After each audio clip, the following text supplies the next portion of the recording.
Bonjour à tous, une petite vidéo pour répondre à cette question, peut-être que vous êtes plusieurs à vous la poser, c'est est-ce que c'est important de terminer sa fusion pour se retrouver, mais si on est bien, est-ce qu'on peut pas faire sa fusion juste pour être seul en fait et vivre sa vie? Parce que bon, je crois que dans ces cas-là, ça veut dire que le jumeau, il a complètement épuisé la personne.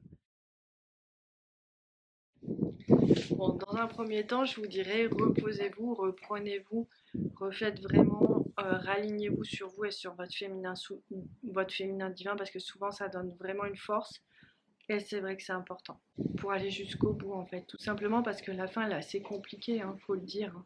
Donc du coup, il faut se préparer et puis il faut, il faut vraiment capitaliser de la force et du courage pour aller jusqu'au bout.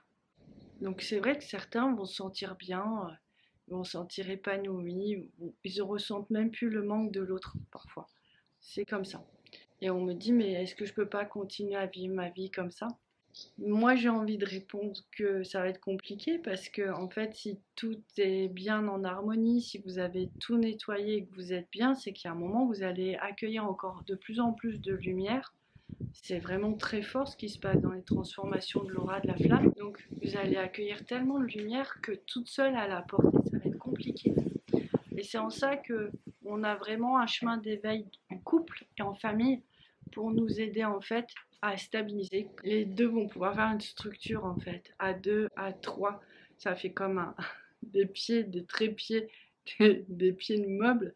Voilà, ça fait vraiment des espaces où effectivement vous allez asseoir toute cette énergie que vous allez recevoir. Et c'est vrai que c'est la première fois aussi que des gens qui vont vivre un éveil vont être autrement protégés parce que on a vu des grands maîtres spirituels faire des éveils et à un moment donné tomber dans des addictions, tomber dans la passion, l'argent, enfin plus on monte en lumière, plus les pièges sont énormes.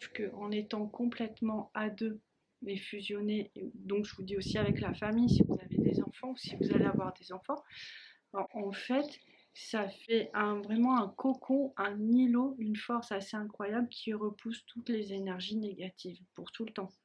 Donc c'est ça, si on est dans des enjeux où ça n'existe pas encore, ça commence seulement, et c'est vrai que ça met du temps à se poser sur Terre ce genre de choses, mais ça vaut la peine. Donc pour moi, je vous réponds, ma réponse plutôt d'une manière générale, c'est si vous êtes bien, continuez votre chemin et que de toute façon, si vous faites tout ce qu'il faut, je pense que vous vous retrouverez. Il y a vraiment de grandes chances. Alors après, il faut toujours être vigilante par rapport à des sortes de séparation, l'occulte, des choses comme ça. Mais est-ce qu'on fait tout ça pour être seul? J'en ai pas l'impression. Par contre, voilà, c'est ma réponse aujourd'hui. Peut-être qu'elle sera différente dans quelques temps. On aura plus de recul. C'est une interrogation, c'est une réflexion. L'idée, c'est d'être bien dans ce chemin qui est chaotique, hein, on le sait. Donc, du coup, si vous êtes bien là seul, faites ce que vous avez à faire. Attention, ne vous refermez jamais aux énergies de l'autre. Donc, vous pouvez vivre votre vie, mais vous dites, je demande à recevoir la lumière de ma flamme jumelle. Parce que pour beaucoup, le processus s'arrête. Parce qu'en fait, tout simplement, vous dites, oh, moi je suis bien dans ma vie, puis je me referme et la fusion, elle ne peut pas continuer tout simplement parce que vous avez pris l'option d'être juste seul et de ne pas laisser le processus continuer. Et du coup, il faut avoir une certaine souplesse. Donc, je suis seule, je suis positionnée, mais en fait, vous ne serez jamais seul. Il sera toujours à côté de vous, il sera toujours dans les énergies. Donc, je demande à recevoir les énergies des flammes jumelles, de ma flamme jumelle. Je demande à recevoir son amour, sa lumière.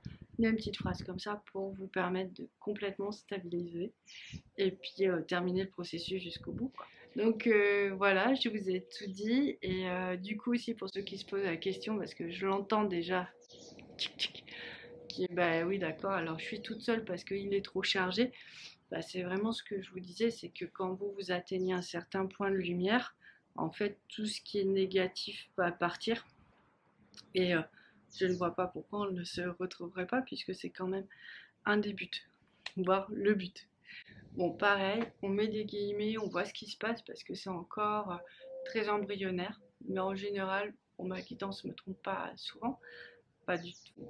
Rarement, jamais. Bon, bref, je peux jamais dire jamais. Mais vous voyez, en fait, l'idée, c'est ça. C'est vraiment d'avoir conscience dans ce processus de transformation de l'âme Et d'ailleurs, je vais vous faire une vidéo là-dessus parce que je pense que ça va vous éclairer. Je vous remercie pour votre écoute. Si vous avez d'autres questions, n'hésitez pas, j'y répondrai. Et puis je vous embrasse. À très bientôt. Ciao.